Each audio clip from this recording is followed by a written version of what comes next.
You lost 2 MPs the week of the budget. One cited your leadership as a reason for leaving. I just want to put Carney and the Liberals to the side here, just as you personally. Of course you do. Does this say anything about your leadership? Have you maybe reflected on your leadership style moving forward? No, my plan is to continue to lead and be the only leader in the country that's fighting for an affordable Canada, where our people who work hard can afford a home and food. That is my agenda. And I will just quote Mr. d'Entremont when he speaks about Mark Carney. He says, after 6 months under a new Prime Minister who promised financial discipline, Canadians are still waiting. He said that he would be judged by the cost of groceries at the store. Well, Canadians are judging him, and they are not impressed. He said this only a few months ago.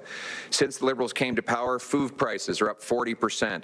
We have heard it many times here today. It is deliberate and it is unacceptable. It is inhumane, said Mr. d'Entremont, for a G7 country.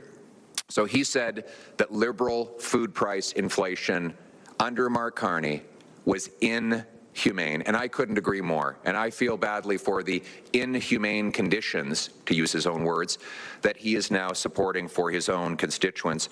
But I won't just quote him. I'll quote Nate Erskine-Smith, a Liberal MP, who now says that his children should not have to pay for Mark Carney's budget. Let me see here. Now to the bad and more fairly, where expectations were set at a level we failed to meet, including on the question of generational investments. The budget falls short of these specific promises in our platform, and it unfortunately falls well short of the wartime home building effort that many of us thought we'd deliver. It's certainly not a budget that should throw us into an election at an uncertain time, but it does not live up to its promise of generational investments. He goes on to say, this is Mr. Nate Erskine-Smith, a Liberal MP, that Mark Carney has broke his promise to spend less, with $90 billion of new spending, only 36% of which is actually capital. The rest is more costs. So when you have a Liberal MP attacking the costly credit card budget that Mr. Carney has put forward, then we see turmoil in the Liberals, and I know that there will be wall-to-wall coverage on CTV of this turmoil, of a Liberal MP criticizing his own budget days before the vote. I know you're camped outside his office right now, waiting to get comment from him. I know you've been chasing Mark Carney down hallways to find out what he has to say.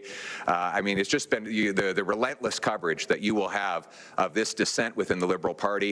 I understand also there's former Liberal Minister Guilbeault is unhappy with the environmental policies, that while he supports raising costs, he doesn't think they raise them enough.